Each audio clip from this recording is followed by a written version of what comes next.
So today I want to emphasize the importance of pacing on our healing journey.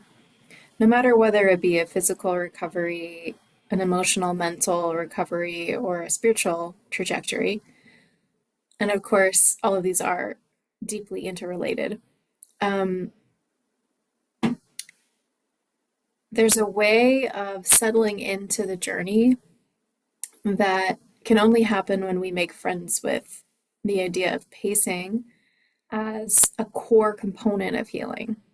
So, this is sort of one of the ways that when I talk about the how of healing versus the what of healing and sort of shifting the import, I'm putting the how of healing primary and the what of healing secondary. Um, this is one of the ways that that manifests, okay?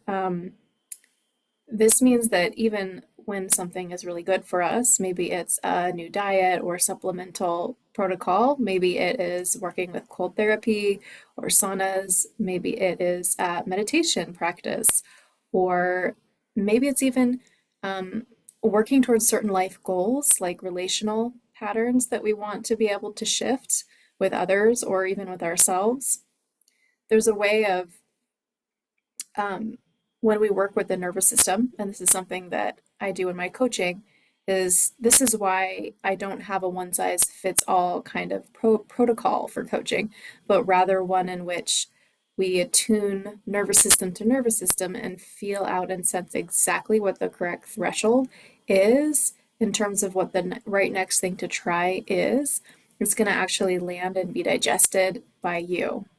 And part of how we know that is, does it actually feel accomplishable? Is it something that we can then have that like lovely, dopamine hit of having success and then landing that success, the feel good chemicals giving us then that satisfactory feeling that can then lead us to whatever the next step is. And so this is where pacing comes in as well. So it's the dose as well as the pace at which we try things. It's really important that we implement something at the speed and amount that feels good, that we really reach that climax of a new expanded state, and that we fully enjoy and savor the coming down and integration of whatever that might be.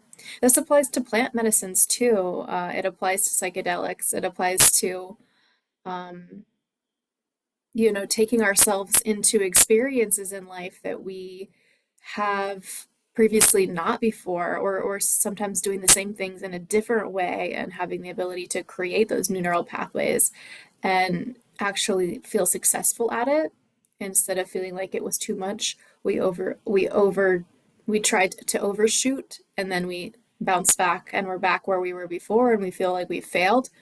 There's nothing wrong with that, of course, but it can kind of sort of degrade our morale a bit. And so we want to try to find, and usually it's actually smaller than most people think. Although for some people it's actually long, it's actually a bigger leap. And it all depends on the way that the nervous system has compensated for patterns in life. So, a way to kind of check on this for yourself is to reach out for a free somatic alchemy assessment. I always have a link to that below all of my videos, and that is a non obligatory 15-minute phone assessment that we can do. So, check that out if you are interested. And just want to, yeah, emphasize that the journey can be a really pleasant and enjoyable one. Not always easy, especially not when we're going through a healing crisis or just a really extreme experience in our life that's hard or unexpected or shocking or just really uncomfortable. I don't want to make it out to be like that it's this amazing, beautiful, blissful thing, but it can become that actually. And a way for it to really become enjoyable is to shift the perspective from the end goal being the only positive to actually starting to open to the possibility that the journey itself of getting to the end goal can become so lovely, so enjoyable that the journey itself is something that's just so nice to be on I've had moments in my journey where I've actually forgotten the end goal because I was so enjoying the process of getting there. And then as I reach some of those larger goals, it's like this beautiful surprise of like having walked on this amazing path and just smelling the roses. And then you're like, holy cow, I got to the mountaintop. And how did that happen? And the whole thing was really good, all the way up to the peak, enjoying the peak, and then also just savoring the come down and to the next valley and the sight overhead of the next peak, the next beautiful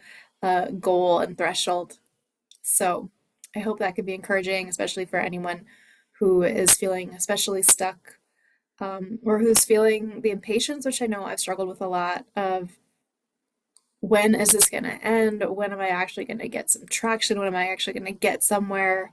So frustrating. I've been working on this for years or months or days or however long the thing is that you're trying to transform in your life that hasn't happened yet. There is a way to really settle in and enjoy the ride. And if you're interested in some support on the journey, please feel free to reach out.